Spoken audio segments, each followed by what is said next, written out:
E, ó, Eduardo, existe cara metade? Qual que é a opinião da filosofia sobre essa questão, né? Porque, assim, já vou te dizer, eu, como mentora de relacionamento, tenho uma posição de que não, nós não Uhum, podemos. Essa é aquela ideia do amor maduro e o amor imaturo, né? sim, Que quando você fala do amor imaturo, é aquele que precisa de complementação, precisaria uhum, da cara metade, né? E o amor maduro é: eu tenho autoconhecimento, eu sei quem eu sou, eu estou uhum, bem comigo e a partir deste momento eu posso compartilhar o melhor de mim, o melhor do meu amor, do meu sentimento com outra pessoa, para aí sim estabelecer um amor e um relacionamento bacana, ok. saudável, né? E a filosofia, o que que ela pensa sobre Então, isso? André, E, veja. aliás, só um minutinho, deixa eu avisar que eu entrei aqui no TikTok também. Não consegui entrar no YouTube, tô tentando aqui, mas não tô conseguindo. Entrei no TikTok. Quem tá nos acompanhando aqui no TikTok? O doutor Eduardo e a Kawa. Não tem o TikTok para a gente fazer a collab, mas na próxima nós vamos estabelecer essa collab também aqui Uhum. no TikTok. Enquanto isso, vocês estão ouvindo aqui e tudo que eu tô falando sobre relacionamentos, amores na época da modernidade líquida, amores descartáveis e amores líquidos. E aí nós estamos fazendo uma vinculação aqui com a filosofia do amor, da onde vêm os conceitos, a origem desses conceitos afetivos, amorosos e aonde nós estamos hoje para a gente poder saber para onde a gente está indo, porque essa é uma dúvida, né? Será que os relacionamentos vão continuar nessa confusão que estamos vivendo na atualidade, que as pessoas falam que estão desconectadas, né? E essa é uma outra questão que a gente vai Uhum. falar, né, Eduardo? Então, uma provocação assim da filosofia, né? Platão diz assim: se o amor é desejo, o desejo é falta, né? Você só deseja alguma coisa que lhe falta, né? Eu desejo o carro que eu não tenho agora, eu desejo a roupa que eu não tenho, etc. Quando você adquire o que você desejava, acaba o desejo. Sim. Olha que loucura isso, né? Então você deseja, nesse plano, você deseja muito uma pessoa, quando finalmente você a conquista, o desejo morre, tá? Para Platão, desejo tem a ver com essa carência, com essa falta. Para Aristóteles, não. Não, ele discorda do mestre Platão, ele diz assim, amor, na verdade, é alegria pura. Quando o encontro com o outro, ele chama isso de filia, quando o encontro com o outro me torna uma pessoa melhor, mais alegre, mais disposta, mais saudável, com os olhos brilhantes, eu estou diante do fenômeno amoroso. Né? Então, o outro, quando a gente se sente atraído pelo outro, acho que todo mundo já passou por isso, acontece alguma coisa no nosso metabolismo e na nossa alma, sem dúvida nenhuma, né? O Sim, encontro é arrebatador. Arrebatador. sim. Eu, se você me permite, eu me lembro até hoje, eu tenho lá meus 61 anos de idade, né? Já sou um homem bastante gasto pelo tempo, né? Por assim dizer. Eu me lembro aos 13 anos, o que era platonicamente olhar no fundo da sala de aula, assim, lá no Mackenzie, uma menina que me chamava, não sei exatamente porquê, mas fazia o coração bater mais forte, né? O que acontece conosco? Porque é alguma coisa muito misteriosa também. A gente não aborda muito esse aspecto, mas entre tantas pessoas, por que exatamente aquela pessoa, que não é exatamente a mais bonita, a mais vistosa, a mais inteligente, a mais falante, não, mas aquela pessoa especificamente me arrebatou. Arrebatou. E aí eu queria só te segurar aqui, porque eu concordo com você que a gente vai ter que discutir aqui essa questão do desejo, mas quando você falou que o desejo, quando a gente obtém, a gente depois não quer. Né? Ah, tá bom, passou o desejo, né? Alguém perguntou aqui na live, deixa eu ver quem foi, a Vilma, que se isso também serve para os bens materiais. Né? E até onde eu já estudei, sim, né? É o mesmo conceito. Quando você vai atrás, eu quero. Que legal, consegui, sei lá, comprar o carro dos meus sonhos. Aí acabou o desejo. Acabou, Eu, agora é o próximo carro que eu vou desejar, não é isso? eu, E aí, se você faz essa correlação, na verdade, é a correlação da sociedade de consumo, né? Se exatamente. você correlacionar isso com os relacionamentos e com o amor, então é assim, a hora que você conquista uma pessoa, ah, tá bom. Vamos para a Deu, agora próxima. vamos para a próxima. É mais Exatamente. ou menos o que a gente fala sobre amores líquidos, Exato. descartáveis, né? Mas não é esse exatamente o objetivo, porque para mim a questão do desejo na história dos relacionamentos, ela está muito mais relacionada ao primeiro momento da paixão. Né? Quando você quer conquistar realmente pela Hum, paixão, quando você ainda não formatou aquele sentimento que o Clóvis de Barros, né? Seu colega filósofo, hum, fala que o amor é um dos sentimentos mais rebuscados, né, da humanidade. Por quê? hum, Porque ele não é simplesmente você desejar uma pessoa, você ter a paixão, é você desenvolver o processo, é você construir, você criar. Isso também Eric Fromer, né, fala, e Zygmunt Bauman, né? sim, Então a gente vem muito trazendo essa questão eu trago muito essa questão da sim. construção nos relacionamentos, mas tem gente que fala, não, a questão do desejo para bens materiais é a mesma coisa que os desejos hoje desses relacionamentos modernos e Pois é. líquidos. O que você acha? Porque a gente está muito, muito, muito enfronhado em aparências, né? Então, assim, eu desejo muito aquele carro, trabalho pouco, me esforço. Quando eu tenho, mas não dura 3 meses o prazer. Não dura 3 meses para que eu já, para o desejo se deslocar para outro carro. Assim vale para viagem, etc.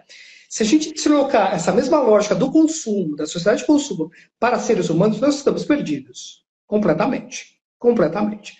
Porque se você tem a mínima interação humana, de fato humana, e não mercadológica com o outro, não interesseira com o outro, você sabe tão bem quanto eu que quando falta aquele ser humano específico na sua vida, a sua existência não é a mesma. Não é a mesma. Né? Quem já se separou por um longo, Sabe, né? curto Sabe espaço de bem. tempo de uma pessoa que é intrinsecamente importante para você, sabe que você pode estar em Saint-Tropez, mas se você tiver com aquela dor de amor, você não usufrui daquela beleza francesa, não usufrui. Então, eu não estou sendo romântico, eu estou sendo concreto nesse sentido. E é Se a aquela gente. história, né? Quando você tá com a dor de amor, a maioria do pessoal fala: ah, vai viajar que sara, que cura, né? Não, Ao contrário, né? Adriana, durante um tempo eu fiz uma pesquisa, né, com um grupinho de psicólogos. A gente tentou verificar nesses cruzeiros muito chiques que vão para a Ah, Grécia. Você sabe, minha amiga, que coisa interessante. As pessoas entrevistadas, muitas delas, e é um custo alto, né, aquela viagem, mas elas tinham um sonho romântico, a la Titanic, sabe, de ir para o convés à noite com uma taça de champanhe e, de repente, um homem maravilhoso, um italiano de olhos verdes e cabelos negros, transformar a vida daquela pessoa. E não acontece, né, nesse sentido, não acontece, ou não acontece com todo mundo, por assim dizer. Né? Mas o sonho dessas viagens, a maioria das pessoas recém-separadas. sim, mas você sabe que você está me dizendo isso, mas é óbvio, a sociedade de consumo, ela incentiva esse como também mais um conto de fadas, né? Tipo, Exatamente. olha, a gente já teve o filme do Titanic, olha, Exatamente. essas grandes invenções, elas podem acontecer, né? Então, realmente, a gente tem nesses cruzeiros muita gente recém-separada, muita gente solteira, né? Em busca de um relacionamento, né? Exatamente. Porque acha que é ali um local ideal para você se conhecer, enfim, né? Agora, por outro lado, mesmo que você não conheça a mental da pessoa, né? Eu sempre acho que todo esse processo é válido para você se conhecer, né? Assim, Você estar num lugar bacana e tal, e claro, fazer amizades e ampliar, claro. né? Então, assim, a gente nunca pode depositar todas as esperanças numa Não, viagem assim, né? Por conta até da frustração que pode acontecer de você não encontrar ninguém, né? E aí o desejo vai pro brejo, né? exatamente. Porque eu comprei esse cruzeiro para isso, né? Não, Então, você aí tem você que se frustra. pensar, né? Você tem que pensar nessa outra perspectiva, de que Mas, ali você vai ficar bem, com uma autoestima exatamente. bacana, para então atrair alguém, né? Exatamente. Porque quando você faz uma viagem dessas para a Grécia, para conhecimento, para a vida interior, para se nutrir, aí vale muito a pena, com certeza, né? Com certeza. Ó, e tem gente aqui perguntando aqui, ó, por que que o descarte atualmente é tão rápido, né, depois da conquista? Esse é um conceito mais relacionado com, ó, vou te falar, eu tenho dois conceitos aí, ó. Primeiro da paixão, o segundo do Dom Juan. Para mim existe um conceito de Dom Juan que é o do homem conquistador, né? Em regra é o homem que quer ser o conquistador, né? Então Sim. teve lá o filme, né? Todo o estereótipo aí do Dom Juan que Uhum. fala isso, né? A pessoa que tá sempre conquistando, mas não faz vínculo com ninguém, né? Ou nem quer fazer Não vínculo, quero. né? E aí existe esse processo do descarte. Mas hoje eu ouso dizer que, embora as pessoas queiram ter vínculo, elas têm também a questão do medo. Então é mais fácil você descartar rapidamente para você não sofrer, Exato. né? Do que você enfrentar e ter a coragem de enfrentar que você vai estabelecer um relacionamento e construir o relacionamento, seja no momento de alegria, Uhum. seja no momento de Com tristeza, não é? certeza. Pois é, pois é. É, a gente vive um mundo em que aparentemente todo mundo é muito seguro de si. Aparentemente, né? Aparentemente. Então você anda nas ruas, você pode vestir a sua melhor camisa. Ninguém te dá muita bola, não, né? Você se prepara muito para aquela festa. Todo mundo ali, ninguém notou muito a sua chegada. É inexorável isso, né? Mas atrás dessa aparência, todo mundo dono de si, autoconfiante, se achando lindo e maravilhoso e sedutor, há uma carência do tamanho de um abismo sem fundo.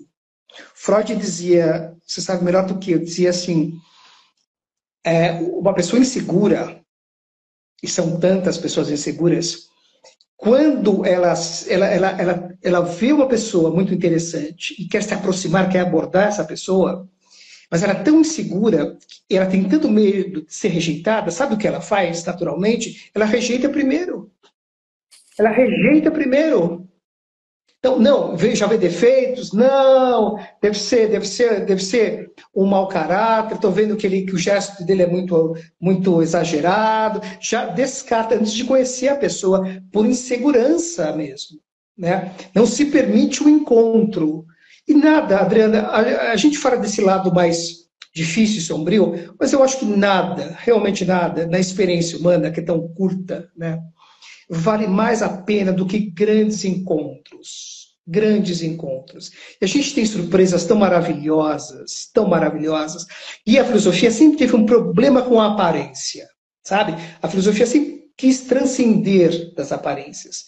Então, se você se permite esses encontros, eu próprio. Olha, eu estava lendo ontem uma coisa que me tocou, inclusive. Se você me permite, eu quero contar, dura um minuto.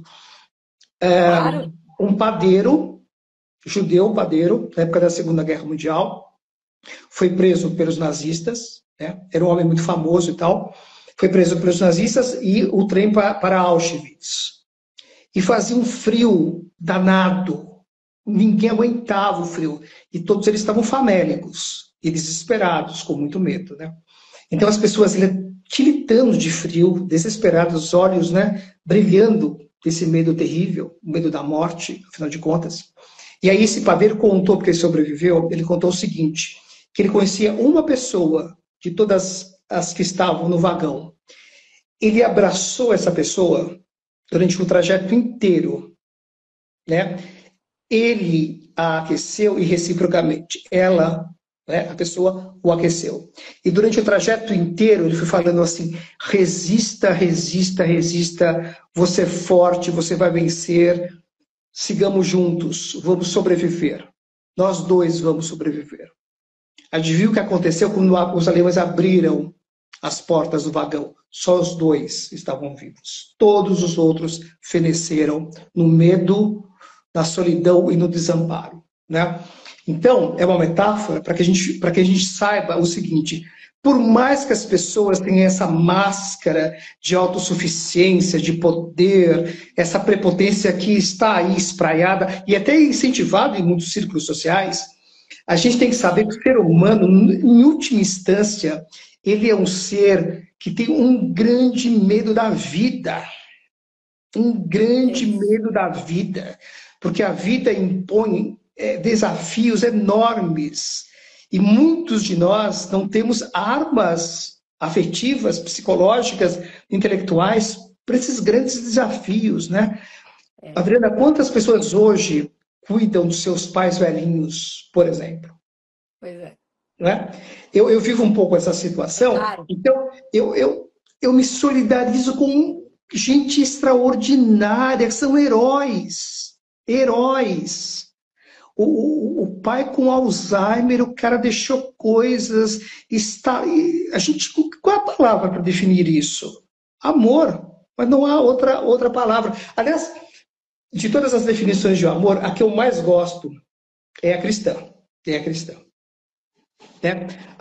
As Diz outras pra religiões gente falam que o aí. amor é maravilhoso, o budismo fala disso, a compaixão para o budismo é muito bonita, mas o amor para Santo Tomás de Aquino, o maior teólogo do cristianismo, o amor para ele é, dois pontos. Você gosta tanto de uma pessoa que você quer que ela tenha uma vida eterna, que ela não acabe nunca. E para que isso aconteça, para que ela se eternize, você é capaz de dar a sua própria vida para que ela viva. Maravilha. Quando eu vejo essas pessoas cuidando dos pais, de um amor tão profundo, elas estão realmente dando um pedaço importante da vida para que os pais tenham, no finalzinho de vida, dignidade, alegria, boa alimentação, prazer, por que não? Boas memórias, eles estão ali. É lindo. E você sabe o que